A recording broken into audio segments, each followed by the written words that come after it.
దయచేసి వచ్చిన వాళ్ళందరూ కూడా చూసి మీకోసం నిర్ణయించబడిన ఆ యొక్క స్థలాల్లో కూర్చోండి. దయచేసి వచ్చి చూసి కూర్చోండి.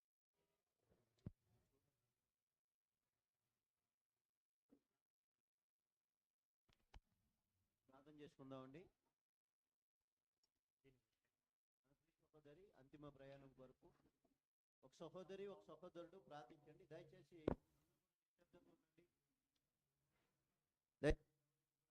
అభ్యంతరకరంగా కాకుండా చూసి వెళ్ళి కొంచెం పక్కన కూర్చోవలసిందిగా కోరుతున్నాం. ఒక సహోదరి ప్రార్థించండి. మొట్టమొదటిగా ఈ భూస్థాపన కొరకు నిలబడుతున్న దేవుని దాసులు వాక్య ఆత్మతో నింపబడినట్లుగా కూడా ఒక సహోదరి ప్రార్థించండి.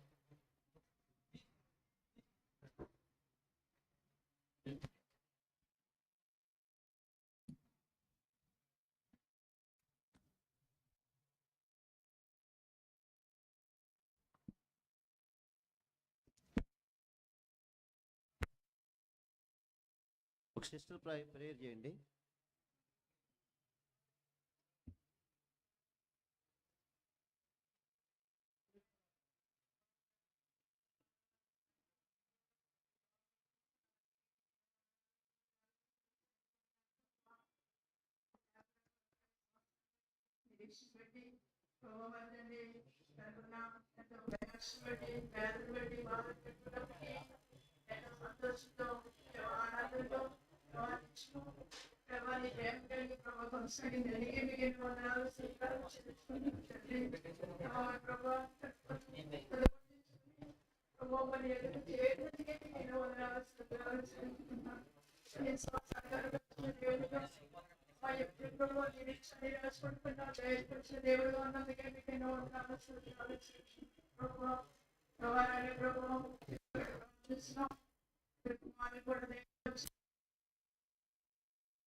మీరు శిరసత్వాన్ని గ్రహించమని, యవానికి మహిమకరంగాను కుటుంబానికి ఆశీర్వాదకరంగా చేయమని, సంఘాలని ప్రభు మమ్మల్ని దేవబిడ్డ జోలా పిల్లలను కూడా మీ హస్తాలకు అప్పచెప్పుకుంటూ యేసుక్రీస్తు వారి దివ్య నామములో అడుగుచున్నాం తండ్రి.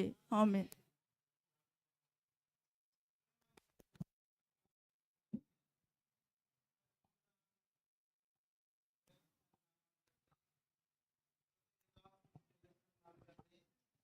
మా ప్రియ సహోదరి బ్యూలా మాదిరిగా మీరు పిలుచుకుని ఉన్నారు ప్రభా.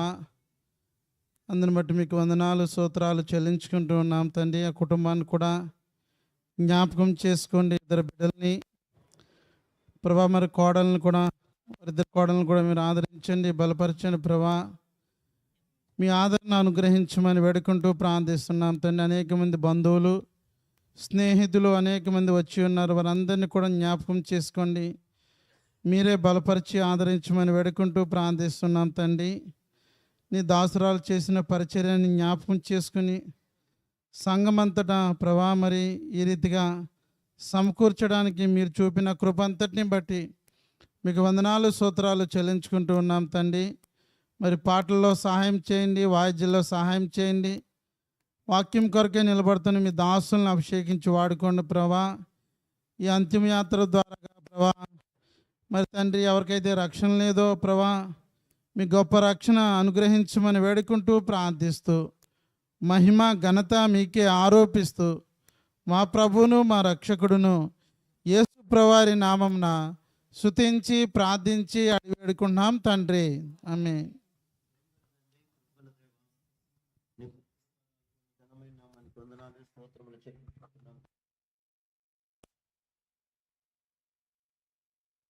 సాయంకాల సమయంలో ప్రత్యేకించి మా ప్రియ సహోదరి అయ్యా బ్యూలా మాదిరి గారిని బట్టి నీ కృపా సన్నిధికి వస్తున్నాం.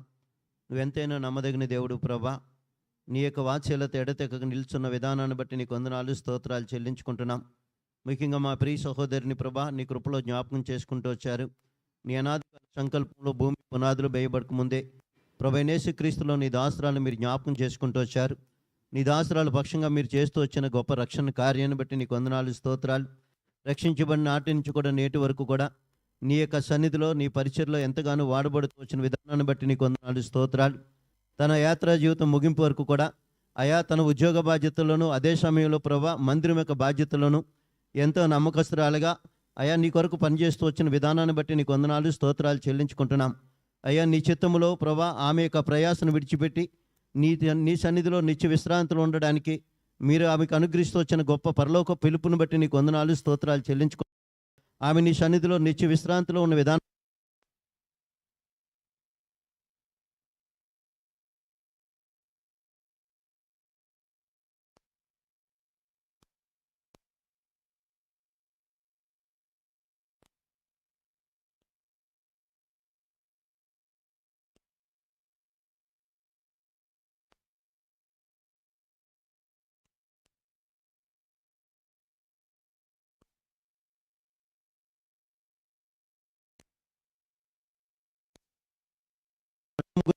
నీ దాసులు మాట్లాడుతుండగా నీ పరలోక ఆదరణకరమైన మాటలు మీరు అనుగ్రహించవలసిందిగా నీ దయకే ప్రార్థన చేస్తూ మహిమయు ఘనతయు ప్రభావాలు అన్నీ కూడా నీకే ఆరోపిస్తూ మా రక్షకుడు మా ప్రభు నీ ప్రియ కుమారుడైన యేసుక్రీస్తు వారి అతి శ్రేష్టమైన ఘనమైన నామాన్ని బట్టి స్తుతించి ప్రార్థించి వేడుకుంటున్నాం పరమ తండ్రి. ఆమేన్.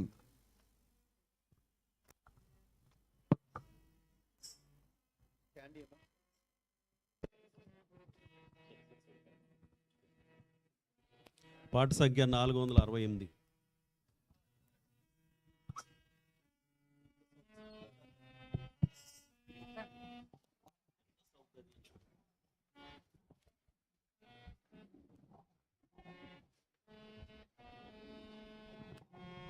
పాట సంఖ్య 468.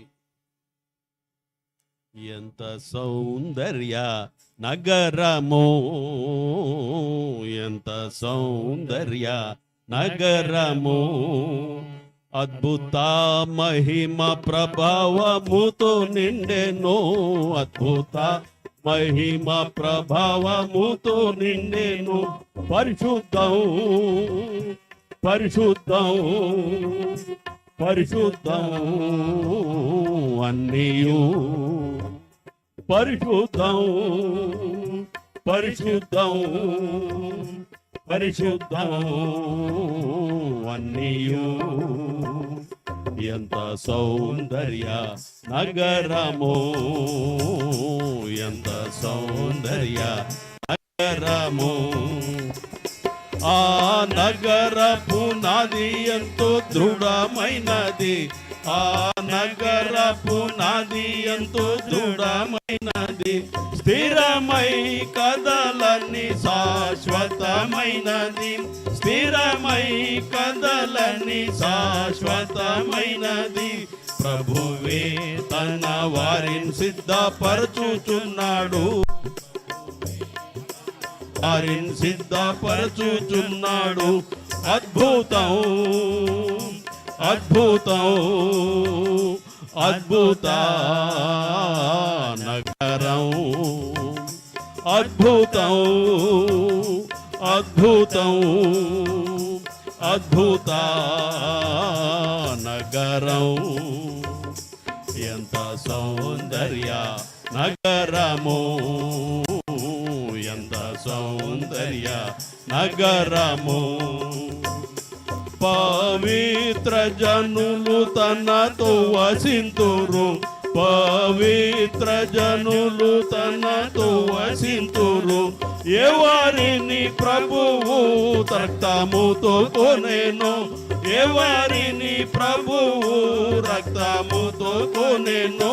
జయవంతులే అచ్చట చేరుదురు, జయవంతులే చేరుదురు.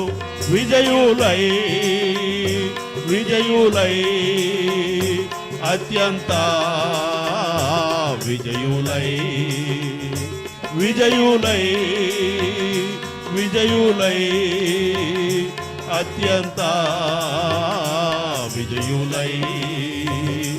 ఎంత సౌందర్య నగరము, ఎంత సౌందర్య నగరము. ఇది మానవులకు గ్రాహ్యము కానిది, ఇది మానవులకు గ్రాహ్యము కానిది. ప్రభుని ఆత్మీయ జనులే గ్రహింతురు, ప్రభుని ఆత్మీయ జనులే గ్రహింతురు. ఆత్మయే బోధించున్ ఆత్మ సంగతులన్, ఆత్మయే బోధించున్ ఆత్మ సంగతులన్. ఆత్మీయం ఆత్మీయం అన్నియు ఆత్మీయం, ఆత్మీయం ఆత్మీయం అన్నియు ఆత్మీయం. ఎంత సౌందర్య నగరము, ఎంత సౌందర్య నగరము. ఆ నగర స్థితి ఆత్మకే గ్రాహ్యం, ఆ నగర స్థితి ఆత్మకే గ్రాహ్యం. యేసు ప్రభువే ఆ రుచిని చూపించెను, యేసు ప్రభువే ఆ రుచిని చూపించెను. పైనున్న వాటిని నిలచి చూతుము, పైనున్న వాటిని నిలచి చూతుము. ఆనందం ఆనందం పరలోక ఆనందం, ఆనందం ఆనందం పరలోక ఆనందం. ఎంత సౌందర్య నగము, ఎంత సౌందర్య నగరము.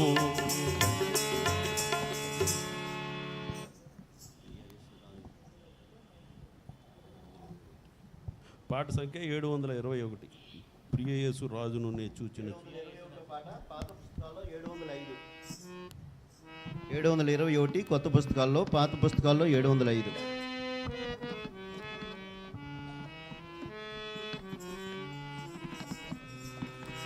ప్రియ యేసు రాజును నే చూచిన చాలు, మహిమలోని నాయనతో నుంటే చాలు.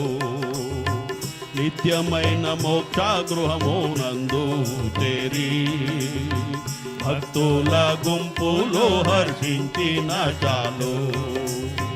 నిత్యమైన మోక్ష గృహము నందు చేరి భక్తుల గుంపులో హర్షించిన చాలు. యేసుని రక్తమందు కడుగాబడి వాక్యం చే నిత్యం భద్రపరచబడి.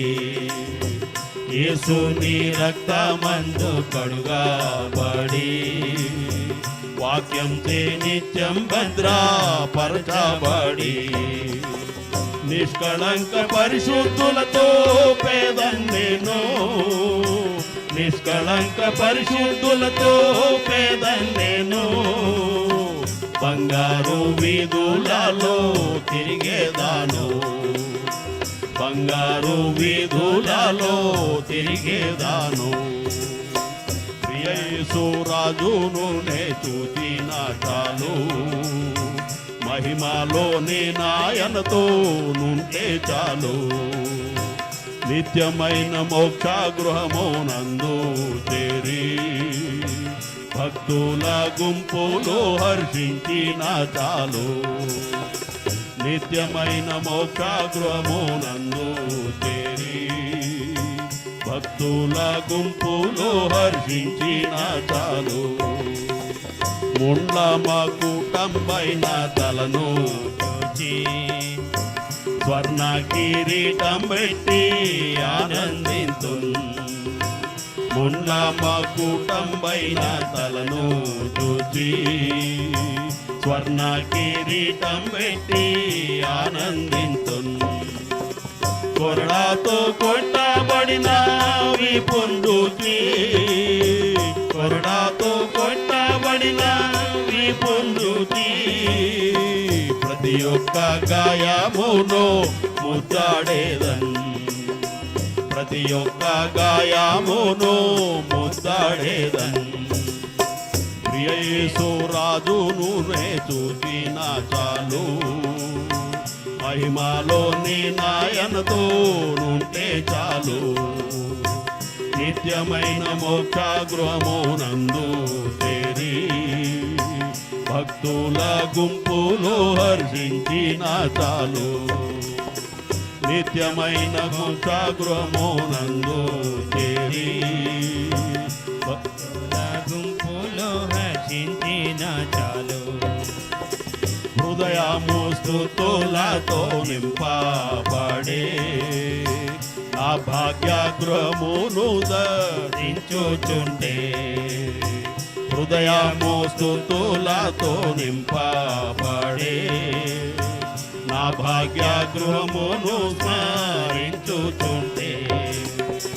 హల్లెలూయా ఆమేన్, హల్లెలూయా, హల్లెలూయా ఆమేన్, హల్లెలూయా.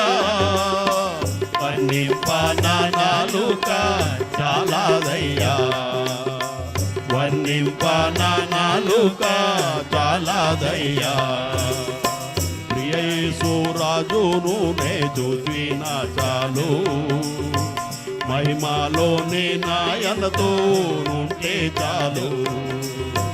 నిత్యమైన మోక్ష గృహమునందు చేరి భక్తుల గుంపులో హర్షించిన చాలు.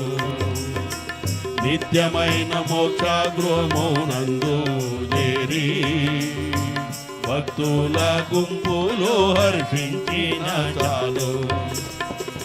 ఆహాయా బూరా ఎప్పుడు ధ్వనించునో, ఆహా నాయాశ ఎప్పుడు తీరుతుందో. ఆహాయా బూరా ఎప్పుడు ధ్వనించునో, ఆహా నాయాశ ఎప్పుడు తీరుతుందో. తండ్రి నా కన్నీటిని తుడుచునెప్పుడు, తండ్రి నా కన్నీటిని తుడుచునెప్పుడు. ఆశతో వేచి ఉండే నా హృదయం, ఆశతో వేచి ఉండే నా హృదయం. ప్రియ యేసు రాజును నే చూచిన చాలు, మహిమలోని నాయనతో ఉంటే చాలు. నిత్యమైన మోక్ష గృహమునందు చేరి భక్తుల గుంపులో హర్షించిన చాలు. నిత్యమైన గృహమునందు చేరి భక్తుల గుంపులో హర్షించిన చాలు. దయచేసి చూసి వెళ్ళాలనుకున్న వాళ్ళు వచ్చి చూసి వెళ్ళిపోండి. గుమ్మను బ్లాక్ చేయకండి, అక్కడ వచ్చే వాళ్ళకి ఇబ్బందిగా ఉంటుంది కనుక ఆ గుమ్మం దగ్గర బ్లాక్ కొంచెం చేయకుండా ముందు ఇక్కడ కూర్చోవడానికి నిల్చునే వాళ్ళు ప్రయత్నించండి పక్కన సిస్టర్స్. కొంచెం ఎదురు కూర్చోండి ఇంకా వీలైతే. బైబిల్ బ్రదర్స్ కూడా కొంచెం ముందుకు కూర్చోండి.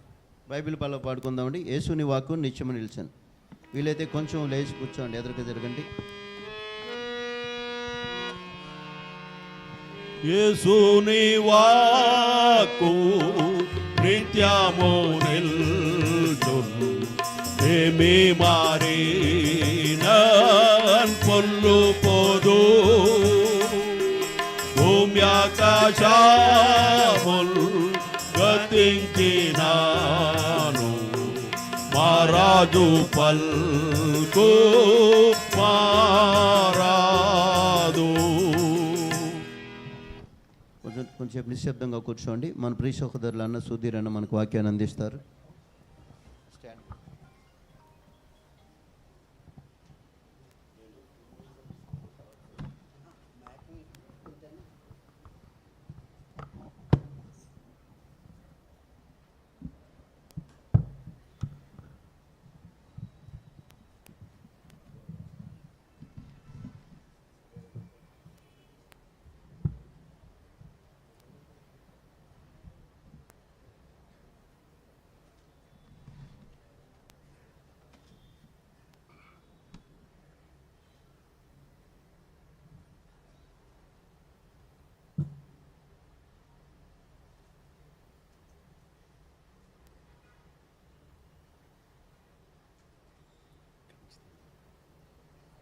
ఇక్కడ పెట్టుకో లేదా వైరు.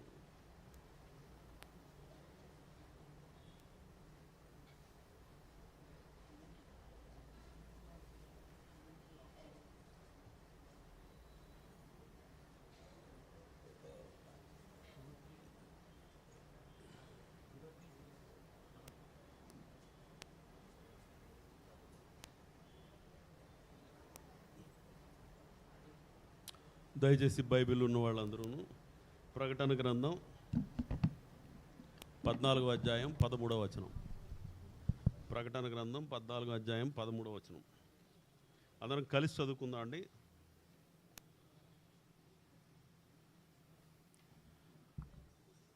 అంతటా ఇప్పటి నుండి ప్రభువునందు మృతులు ధన్యులని వ్రాయమని పరలోకము నుండి ఒక స్వరము చెప్పగా వింటిని. నిజమే, వారు తమ ప్రయాసములు మాని విశ్రాంతి పొందుదురు. వారి క్రియలు వారి వెంట పోవునని ఆత్మ చెప్పుచున్నాడు. సహాయం కొరకు ప్రార్థన చేద్దామండి.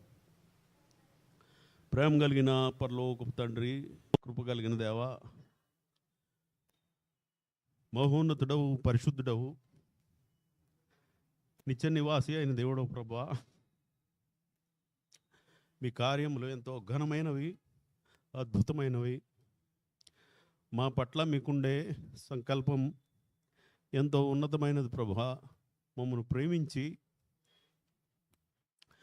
మా కొరకై మీ అద్వితీయ కుమారుని బలిగా ఈ లోకానికి పంపించి మమ్మల్ని అందరినీ మీ రక్తంతో విమోచించి మీ పరలోక స్వాస్థ్యాన్ని మాకు అనుగ్రహించడానికై మమ్మను ఏర్పరచుకున్న విధానాన్ని బట్టి మీకు వందనాలు, స్తోత్రాలు చెల్లిస్తున్నాం ప్రభువా. దేవుని ప్రేమించు వారికి, అనగా ఆయన సంకల్పం చొప్పున పిలువబడిన వారికి మేలు కలుగుటకై సమస్తము నువ్వు సమకూడి జరుగునని రోమాపత్రిక 8:48 చెప్పిన ప్రకారం దేవుడు ఎవరిని ముందుగా ఎరిగినో వారిని నిర్ణయించను, ఎవరిని నిర్ణయించనో వారిని పిలిచాను, ఎవరిని పిలిచానో వారిని నీతిమంతులుగా తీర్చాను, ఎవరిని నీతిమంతులుగా తీర్చానో వారిని మహిమపరచను అనే వాగ్దానాన్ని మా పట్ల మీరు రుజువుపరుస్తున్నందుకే వందనాలు. ఈ మధ్యాహ్న కాల సమయంలో మా ప్రియ సహోదరి బ్యూలా మాదిరి గారిని బట్టి మీకు వందనాలు ప్రభువా. ప్రజలు వారి ప్రయాసం మాని నిత్య విశ్రాంతిలో మీ దగ్గర ఉండడానికి మీరు పిలుస్తారని అందుకై ప్రభువునందు మృతునందు మృతులు ధన్యులని మీ వాక్యం చెప్పిన రీతిలో ఎంతో ధన్యకరమైన ప్రమోషన్ని మా ప్రియ సహోదరిగా అనుగ్రహించినందుకే వందనాలు ప్రభువా. ఈ జీవితకాలంలో తన శరీర బలహీనతను బట్టి అనేకమైన బాధల గుండా మీరు నడిపించినప్పటికీ ఇప్పుడు నిత్య విశ్రాంతిలో మీతో ఉండి సంతోషిస్తున్నారని నమ్మి మిమ్మల్ని స్తుతిస్తున్నాం. ఆమెను ఈ సాయంకాల సమయంలో మేము భూమికి అప్పచెప్పుచుండగా మీ వాక్యంలో చెప్పబడిన రీతి మంటివి గనుక మన్నే తిరిగి మన్నైపోదు అని చెప్పి దాని ప్రకారం మేము మంటికి అప్పగించవలసి ఉన్నది ప్రభువా. అయితే ఆమె మీ దగ్గర సంతోషంగా ఉన్నది. మాకైతే కొంత లోటు ఉన్నప్పటికీ సమస్త లోటులను తీర్చగలిగిన వారు మీరే. ఆ కుటుంబానికి కలిగిన దుఃఖాన్ని లోటును మీరు తీర్చండి. మనుషుల ఓదార్పు తాత్కాలికమైనది. పరలోకపు సింహాసనం నుండి పరిశుద్ధాత్మ దేవుని యొక్క ఆదరణ ఎంతో గొప్పది ప్రభువా. అట్టి ఆదరణ కుటుంబ సభ్యులందరికీ దయచేయమని ఈ వాక్యం ద్వారా మీరే మహిమ పొందమని మీ పాదసన్నిధిలో వేడుకుంటూ ఘనత మహిమ ప్రభావాలన్నీ మీకు ఆరోపిస్తూ యేసు ప్రభు పేరట ప్రార్థిస్తున్నాను తండ్రి.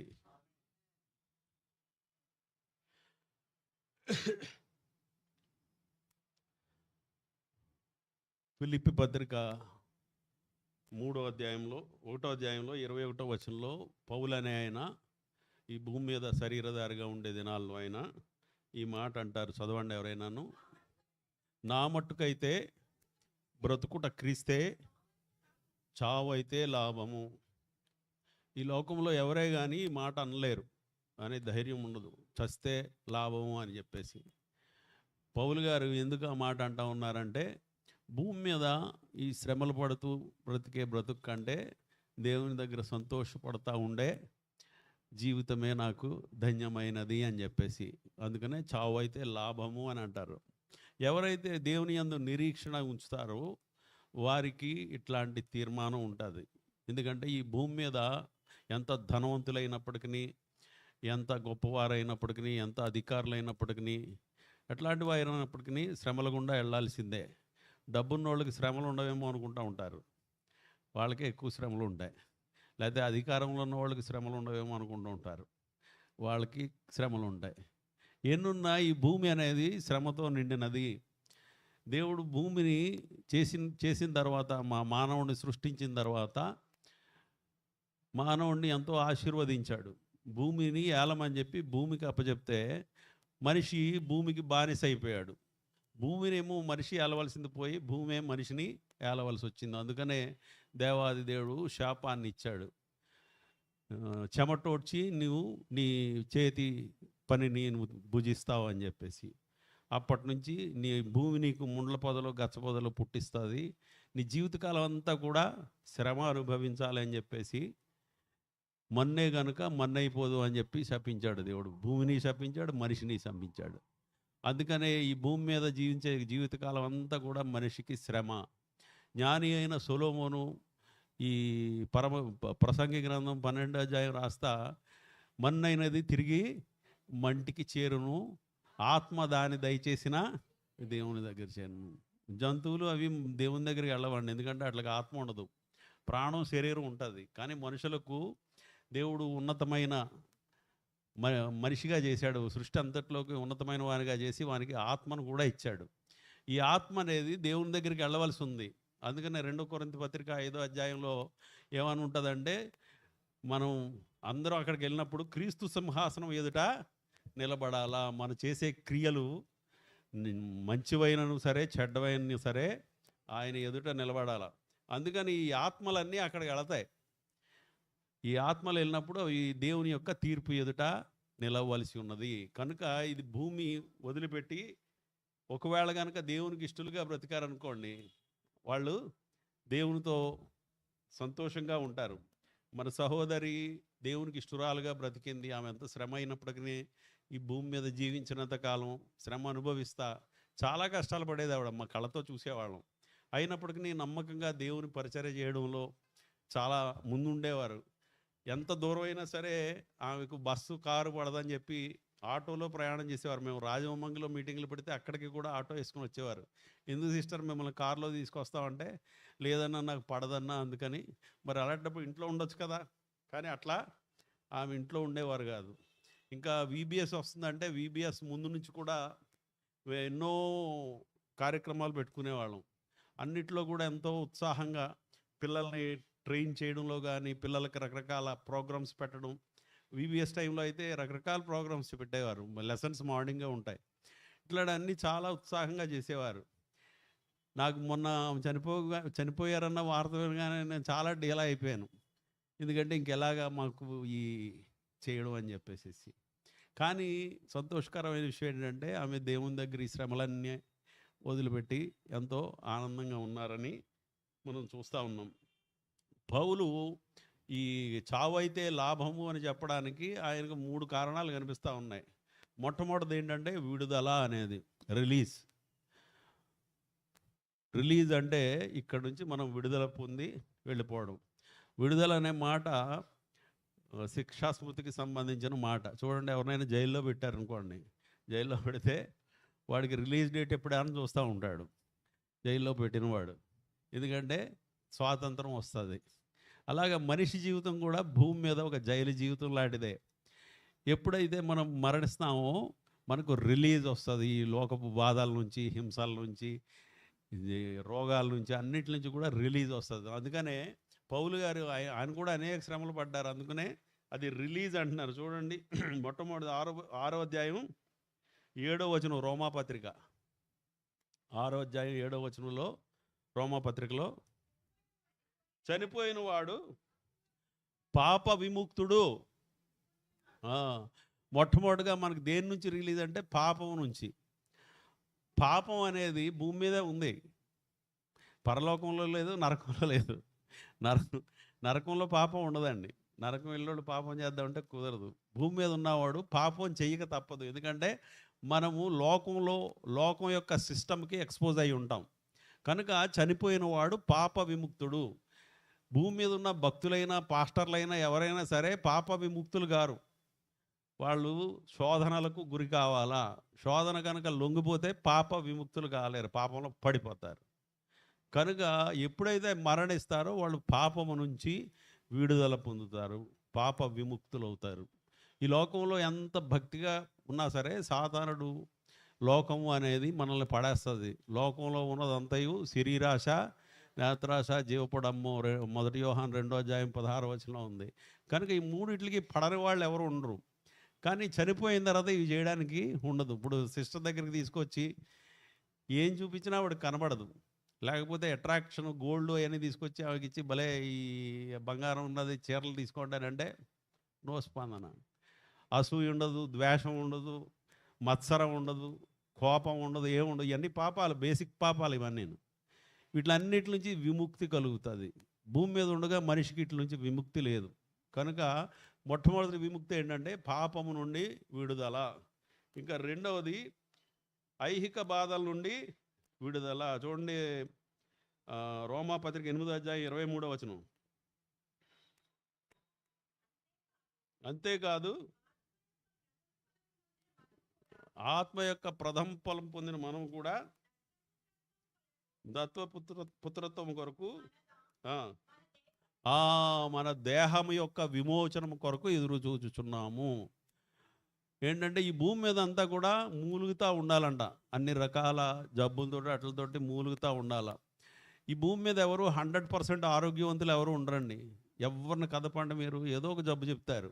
ఏమన్నా బాగున్నారంటే ఏం బాగోలేండి, ఈ మధ్య కాళ్ళు లాగుతున్నాయి అంటారు, లేకపోతే తలనొప్పి వస్తుంది అంటారు, చెవులు నొప్పి అంటారు. ఇలా ప్రతి ఒక్కరికి కూడా ఏదో ఒక బాధ ఉంటుంది, ఐహిక బాధలు. ఎందుకంటే మనం శరీరంలో ఉన్నాం.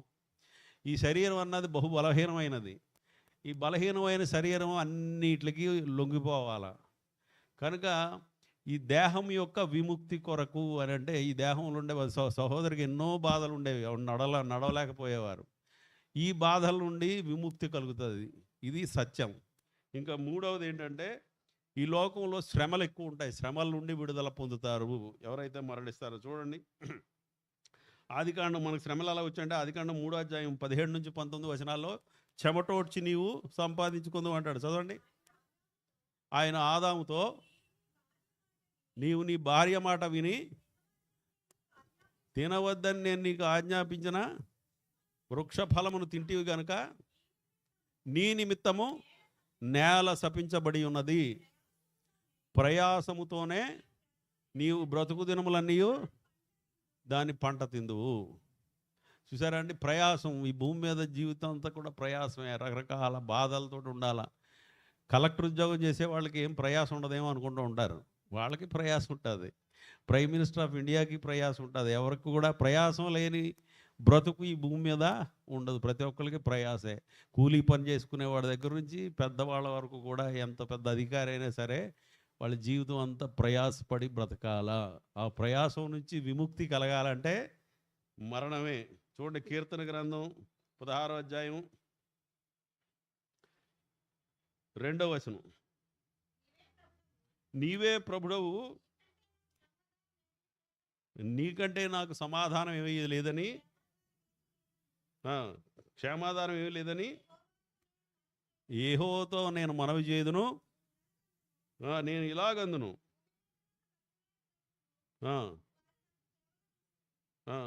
నా శరీరం సురక్షితంగా అన్నాడు. చదవండి, అది మీరు వేరేదేదో చదువుతున్నట్టున్నారు. 16:9 అండి, సారీ.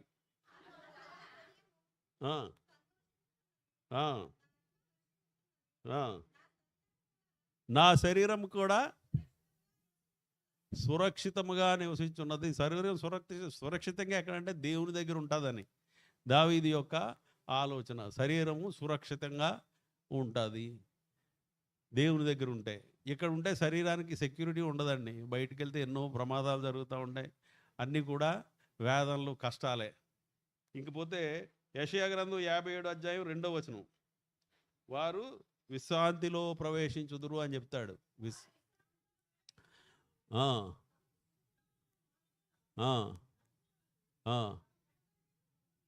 పడుండి,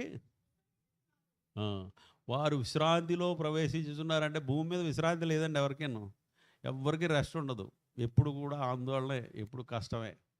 ఎప్పుడైతే మనము ఆ పిలుపు అందుకుని వెళ్తామో అప్పుడు మనం విశ్రాంతిలో ప్రవేశించేవారం. నిత్యమైన విశ్రాంతి.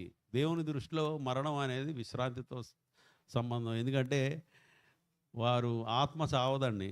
ఆత్మ అనేది దేవుని దగ్గరికి వెళ్తుంది. భూమి మీద జీవించున్నప్పుడేమో మనలో ఉంటుంది, చనిపోయిన తర్వాత దేవుని దగ్గరికి వెళ్తుంది. భూమి మీద మనలో ఉన్నంతకాలం మనకు విశ్రాంతి ఉండదు శరీరానికి.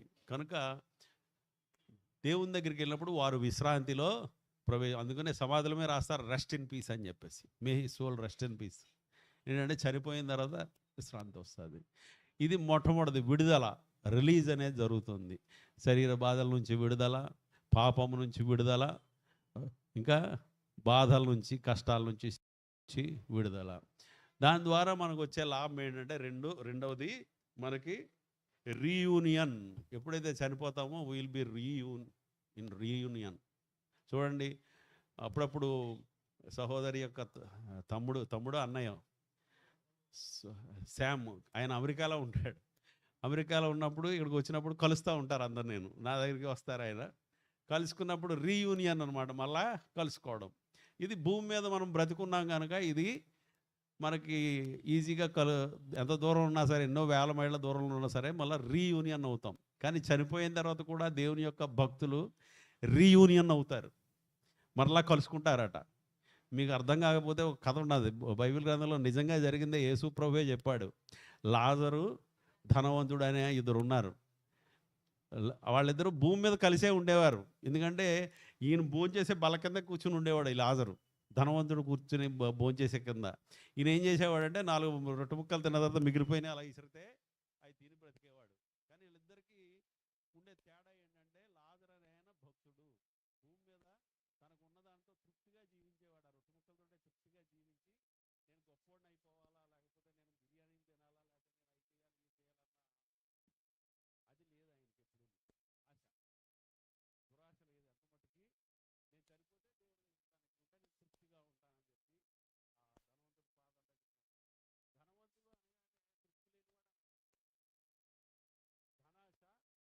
అన్ని కీడులకు మూలం. అందుకని ఈ ధనవంతులు అనేవాళ్ళు దేవుని రాజ్యంలో ప్రవేశింపరు. ఎందుకంటే వాళ్ళకి ఉండే ధనం వల్ల వచ్చే పాపం కాదండి, దురాశ వల్ల వచ్చే పాపం. ధనం ఉండేవాడికి ఈవేళ 10 లక్షలు ఉంటే రేపు 1 కోటి రూపాయలు ఎట్లా సంపాదించాలని ఆలోచిస్తూ ఉంటాడు. అందుకని ఇంక దేవుని మీద దృష్టి ఉండదు వాళ్ళకి. దేవుని మీద కానీ, దేవుని యొక్క ఆత్మ మీద కానీ, దేవుని యొక్క కార్యాల మీద కానీ దృష్టి ఉండదు. ఎంత మట్టుకి భూమి మీద, లోకం మీద. అందుకని యేసుప్రభు దగ్గరకు ఒకసారి ఒక ఆయన వచ్చి, ఆయన బాగా ధనవంతుడంట, నేను పరలోక రాజ్యం చేరాలంటే ఏం చేయాలంటే, ముందు నువ్వు ధర్మశాస్త్రం ప్రకారం నడువు అన్నాడు. అన్నీ చేస్తూ ఉన్నానన్నాడు.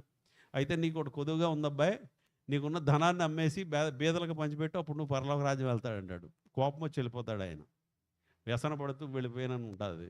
కనుక ధనం అన్నది దేవునికి దూరం చేస్తుంది. ఎందుకంటే లోకం తట్టు చూపిస్తూ ఉంటుంది. మనం ఎప్పుడైతే ధనం మీద మోహం లేకుండా ఉంటామో దేవుని తట్టు చూస్తాం. కనుక ఈ లాజరు చనిపోయాడు, ధనవంతుడు చనిపోయాడు. కానీ వాళ్ళిద్దరూ రీయూనియన్. ఒకడేమో నరకంలో ఉన్నాడు, పరలోకంలో ఉన్నాడు.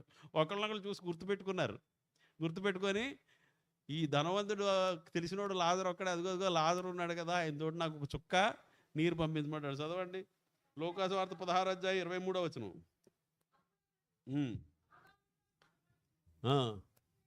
కన్నులెత్తి దూరం నుండి అబ్రహామును అతని రొమ్మున ఆనుకొని ఉన్న లాజరును చూచి, తండ్రి అయిన అబ్రహామా, నా యందు కనికరపడి తన వేలి కొనను నీళ్ళలో ముంచి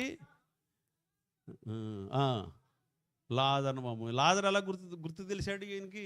వాళ్ళిద్దరూ ఆత్మస్వరూపంలో ఉన్నారు. ధనవంతుడు ఆత్మస్వరూపంలో ఉన్నాడు, లాజరు కూడా ఆత్మస్వరూపంలో ఉన్నాడు. కానీ ఒకరినొకరు గుర్తుపట్టవచ్చు పరలోకం వెళ్తే. దీన్ని బట్టి మనం చెప్పొచ్చు, మన ప్రియులు చనిపోయిన వాళ్ళు చాలామంది ఉన్నారు పైన, మనం అందరం గుర్తుపట్టవచ్చు. భక్సింగ్ గారు ఎలా ఉంటారో చూడని వాళ్ళు కూడా భక్సింగ్ గారిని చూడవచ్చు.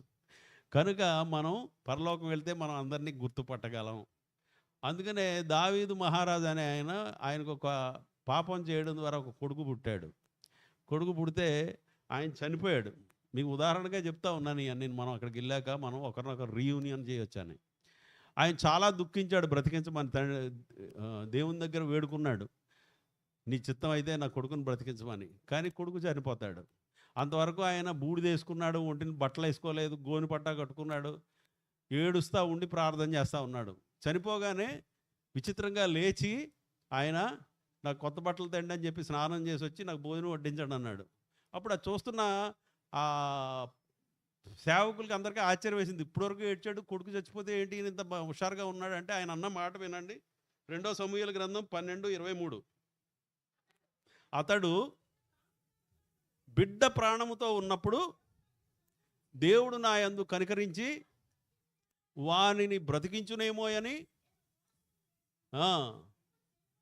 ఇప్పుడు చనిపోయాను కనుక నేను ఎందుకు ఉపవాసం ఉండవలను? వాణ్ణి తిరిగి రప్పించగలనా? నేను వాని దగ్గరకు పోవుదును కానీ వాడు నా యొద్దకు మరలా రాడు. నేను వాని యొద్దకు పోవుదును. ఎంత ధీమాగా చెప్పాడు చూసారండి.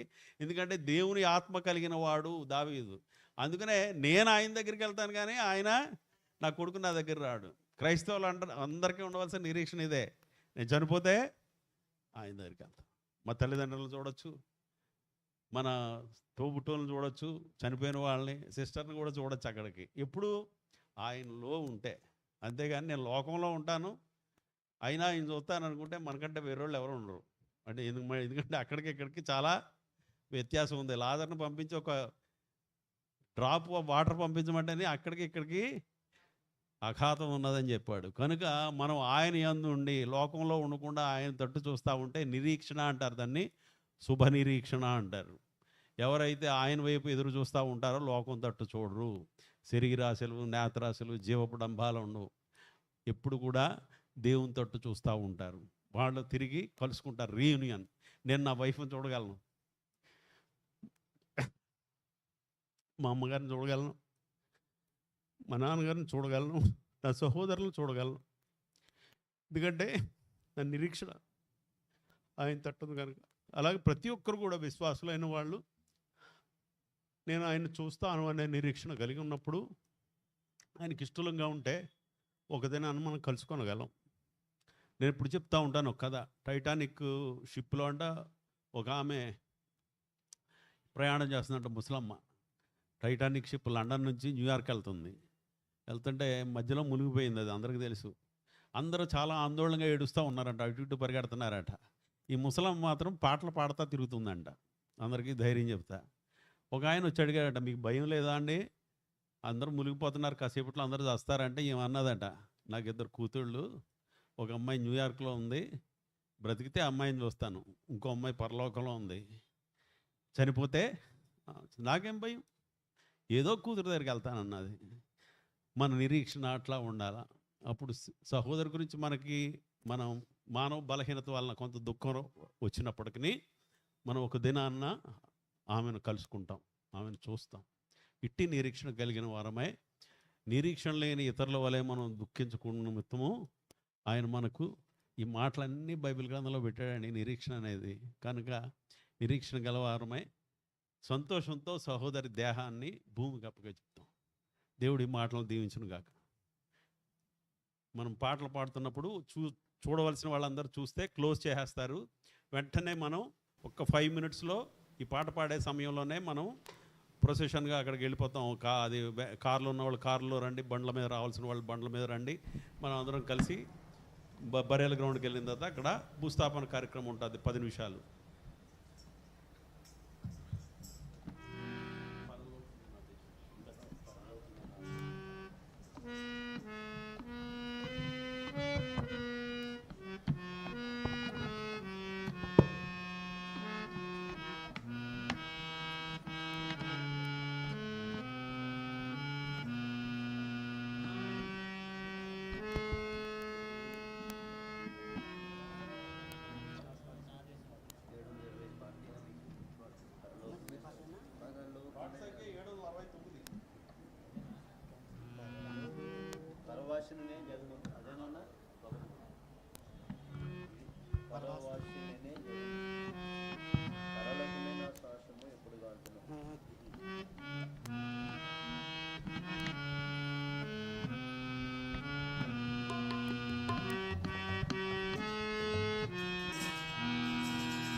నేనెప్పుడుగాంతునో పరలోకమే నా స్వాస్థ్యము, ఎప్పుడుగాంతునో పరలోకమే నా స్వాస్థ్యము, ఎప్పుడుగాంతునో ఆకలి దప్పులు దుఃఖము మనోవేదన లేదచ్చట,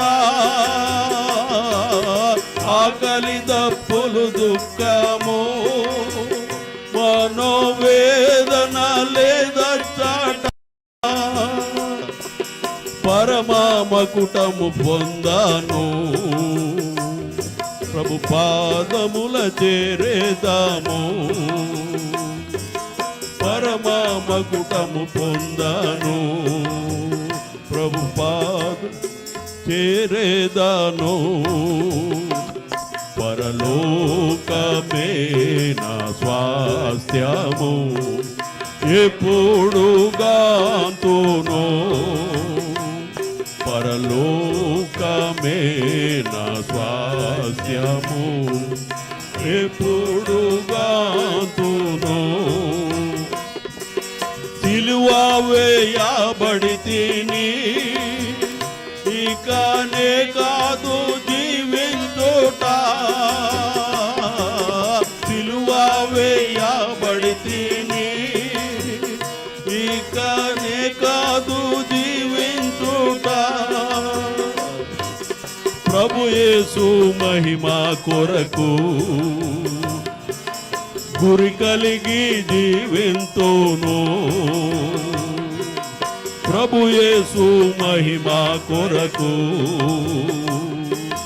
గురి కలిగి జీవింతును పరలోకమే నా స్వాస్థ్యము ఎప్పుడు గాతును పరలోకమే నా స్వాస్థ్యము ఎప్పుడు గాతును నా పరుగు తుదముట్టింప నాకు కృపను మెండుగా నొసగున్ నా పరుగు తుదముట్టింప నాకు కృపను మెండుగా నొసగును విశ్వాస మార్గములో విసుగాక పరుగెత్తెదను విశ్వాస మార్గములో విసుగాక పరుగెత్తెదను పరలోకమే నా స్వాస్థ్యము ఎప్పుడు గాతును పరలోకమే నా స్వాస్థ్యము ఎప్పుడు గాతును పరమ విశ్రాంతి పొందా పరలోకమందు చేరేదాను పరమ విశ్రాంతి పొందా పరలోక చేరేదాను పగలు రాత్రచ్చటలేదు ప్రభువే దీపమయ్యుండు పగలు రాత్రచ్చటలేదు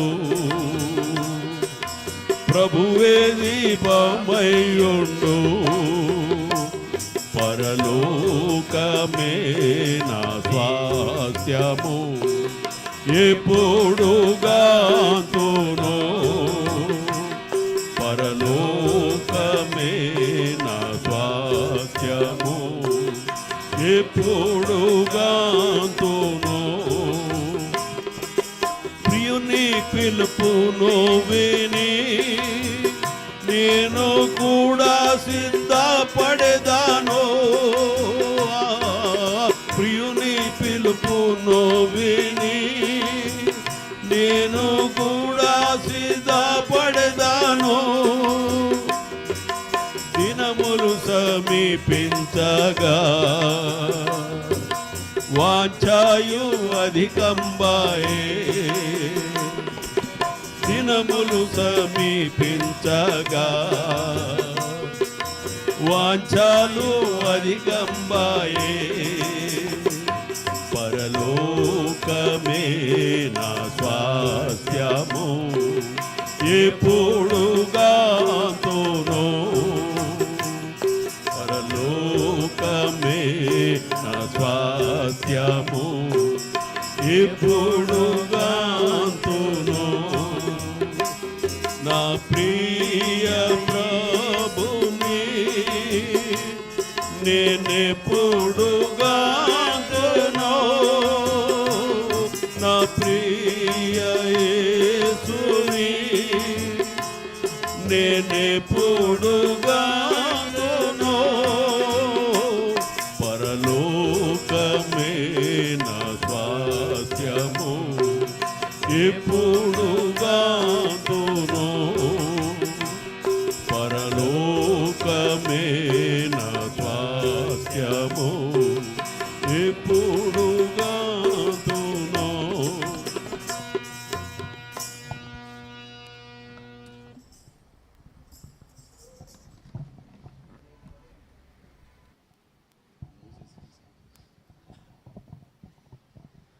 దయచేసి సమయం అవుతుంది బాక్స్ క్లోజ్ చేసి మనం తీసుకెళ్దాం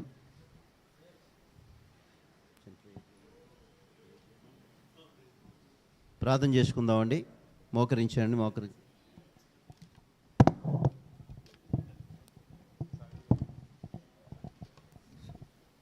మోకరించండి, సాగరని ప్రార్థన చేస్తారు. దయచేసి సహకరించండి అమ్మా.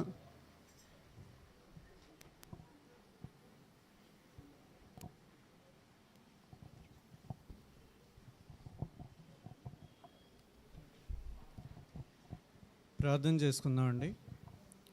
మా ప్రేమ కలిగిన తండ్రి, కృపా సత్య సంపూర్ణమైన దేవ, మహాగండువును మహోన్నతుడును సర్వశక్తిమంతుడైన ప్రభు, మీ పాదములకు వందనాలు. ఈ సాయంకాల సమయంలో మరొకసారి మహోన్నతమైన మీ పరిశుద్ధ నామములో ప్రార్థన చేయటానికి మీరు అనుగ్రహించిన ఈ సమయాన్ని బట్టి వందనాలు. మీ దాసరాలు మా ప్రియ సహోదరి బ్యూలా మాదిరి గారిని గత దినాల్లో మరి ప్రభా మొన్న మీ సాన్నిధ్యానికి పిలుచుకున్నారయ్యా, అందుకొరకు మీకు వందనాలు. మరి ప్రభా, మరి ఈ లోకంలో జీవించినటువంటి జీవితం అంతట్లో కూడా ఆమె ఎన్నో కష్ట నష్టాలకు వచ్చింది. మరి ప్రభా, మరి ఎంత కష్ట నష్టాలు సంభవించిన, అనారోగ్య పరిస్థితులు ఎదురైనా వాటిని లెక్క చేయక మిమ్మల్ని సేవించట్లో కానీ, తనకు అప్పచెప్పబడినటువంటి వివిఎస్ పరిచర్యలో మరి ప్రభా, మరి శ్రద్ధ కలిగి పనిచేయట్లో కానీ వెనుతిరక్క తన పరుగును తుదముట్టించింది. అందుకొరకు మీకు వందనాలు, స్తోత్రాలు తెలియజేసుకుంటున్నాం. ఇందును బట్టి ఆవిడ నిత్య విశ్రాంతిలో ప్రవేశించిందని విశ్వసించి మీకు వందనాలు తెలియజేసుకుంటున్నాం. ఈ సందర్భంలో ఆమెను భూస్థాపనకు మరి సిద్ధపరుస్తుండగా మరి ప్రభా, మీ దాసుని నిలబెట్టుకొని మా మధ్య తీసుకొచ్చిన లేఖన భాగాల కొరకు వందనాలు. మరి నిరీక్షణ కలిగి మేము బ్రతకాలని అనేక మాటలను తీసుకుని వచ్చారు. ఎందుకంటే ఆవిడ మీ యందు నిరీక్షణ ఉంచింది, మీ విశ్రాంతిలో ఉంది. ఒక దినాన మేము కూడా నీ యందు నిరీక్షణ ఇచ్చిన వారంగా ఉంటే ఆమెను మరి ప్రభా పరలోకంలో మేము కూడా చూస్తాం, మరి రీయూనియన్ కాగలమని మీ దాసుని ద్వారా చెప్పారు. అందుకొరకు మీకు వందనాలు ప్రభా. మీ దాసరాలను ఇప్పుడు భూస్థాపన కొరకు మరి తీసుకుని వెళ్తుండగా మీ సన్నిధిని మాతో కూడా ఉంచండి. వాతావరణాన్ని మీరు స్వాధీనంలో ఉంచుకోండి. మరి ప్రభా, మరి అనేకులు బళ్ళ మీద, కార్ల మీద మరి నానా విధాలుగా బయలుదేరి అక్కడికి వస్తారు. మరి ప్రయాణాల్లో తోడై ఆ భూస్థాపన కార్యక్రమం మీకు మరి ప్రభా మహిమకరంగా జరగటంలో మీరే సహాయం చేసి మహిమ పొందండి. నన్ను మమ్మల్ని మీ దయగల హస్తాలకు అప్పచెప్పుకుంటూ, అక్కడ భూస్థాపన చేసి మీ దాసును కూడా మీ కృపగల హస్తాలకు అప్పచెప్పుకుంటూ, ఈ మనవలను మా ప్రభును రక్షకుడైన యేసుక్రీస్తు వారి ప్రభా, అదేవిధంగా మరి విడిచి వెళ్ళిన కుటుంబాన్ని, కుమారులను, కోడండ్రలను, మరి బంధువులు, మిత్రులు, రక్త సంబంధికులు, సహోదరులను అందరినీ కూడా మీ దయగల హస్తాలు చెప్తున్నాం. వారికి మరి ప్రభా మీ వాక్యం ద్వారా మీరు ఆదరించినందుకు మీకు వందనాలు ప్రభా. ఆమె విడిచి వెళ్ళిన మార్గంలో వారు కూడా నడవటానికి మీరే సహాయం చేసి మహిమ పొందమని ఈ మనవులను యేసుక్రీస్తు నామములో ప్రార్థించి సమర్పించుకుంటున్నాం తండ్రి, ఆమేన్.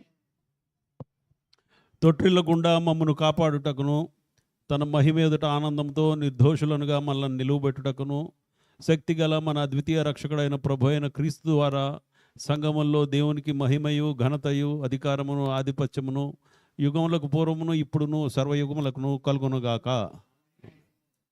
దయచేసి గమనించండి, సహోదరి యొక్క కృతజ్ఞతా కూడిక సోమవారం నాడు సాయంత్రం పనసపాడు ధన్యతానంద మందిర్లో పెట్టడానికి నిర్ణయించారు. బంధువులకు కూడా గమనించండి, మీరు మిగతా వారికి కూడా తెలియపరచండి. సోమవారం సాయంత్రం 7 గంటలకు కరెక్ట్గా ప్రారంభమవుతుంది. 7 గంటలకి కనుక గమనించి సమయం పాటించండి. సోమవారం సాయంత్రం 7 గంటలకి ధన్యతానంద మందిరం పనసపాడు, దయచేసి అక్కడికి సహోదరి యొక్క కృతజ్ఞత కూడిక జరుగుతుంది.